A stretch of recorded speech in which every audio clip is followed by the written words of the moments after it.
Cricket যদিও খেলতাম তখন জাম্বুরা দিয়ে ক্রিকেট খেলতাম। ক্রিকেট বল তো আর ওই সময় তো আমাদের গ্রামের যেভাবে ছিল না।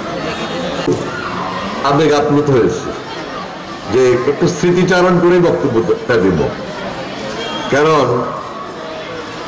আমি এই স্কুলে পড়ালেখা করি না, আমি পড়ছি কিন্তু পিটিআই, প্রাইমারি ট্রেনিং ইনস্টিটিউট।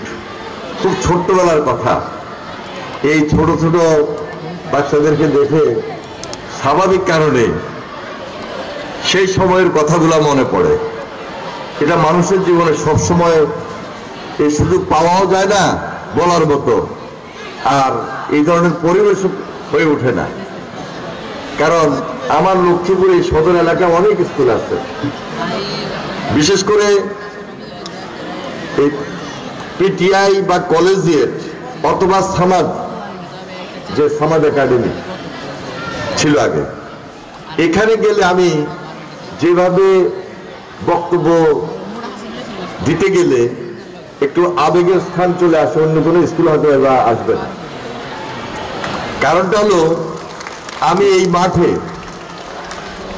এই কলেজের মাঠে, এই স্কুলের এখানে ক্ষেত ছিল, পুকুর ছিল, স্কুলও ছিল, অনেক খেলাধুলার এই বাচ্চাদের মতো এখন তারা যেভাবে খেলাধুলা করে, ফুটবল হোক, ক্রিকেট হোক, ব্যাডমিন্টন হোক, আমি কিন্তু এভাবেই এই ছোটবেলায় এখানে খেলাধুলা করেছি। ওই স্মৃতিটুকু মনে পড়েছে, বিদায় বলেছে যে রাজনীতি কোনো বক্তব্য দিব না।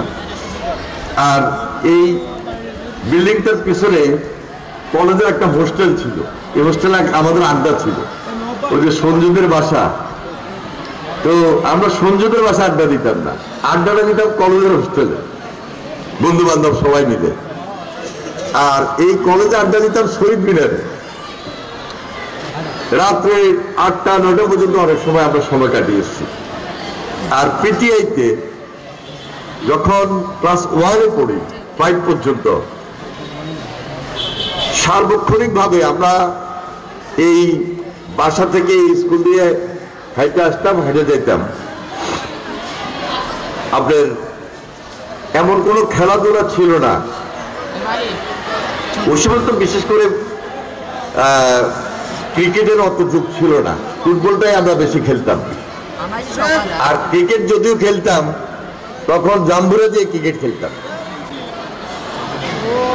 ক্রিকেট বল তো আর ওই সময় তো আমাদের গ্রামের যেভাবে ছিল না। আর এই কলেজের মাঠে বিশেষ করে বর্ষাকালে আমাদের ফুটবল খেলাটা বেশি হতো। পানির মধ্যে কাদা এবং পানিতে কর্দমাক্ত অবস্থায় সবচেয়ে বেশি ফুটবল আমরা বর্ষাকালে খেলতাম। এটা ছিল ছোটবেলার এই স্কুল, কলেজ এবং পিটিআই। আর পার্শ্ববর্তী কলেজের পাশে যে সামাদের মাঠটা, এই সামাদের মাঠের সঙ্গে আর হাই স্কুলের মাঠের সঙ্গে আমাদের এই খেলাধুলার সম্পৃক্ততাটা ছিল। এই হলো ছোটবেলা আমাদের আসলে স্মৃতি, এবং এটা ক্লাস 10 পর্যন্ত আমরা এইভাবে কন্টিনিউ করেছি। আমার আজকে স্কুলে এসে খুবই ভালো লেগেছে, আপনারা আমাকে দাওয়াত করেছেন।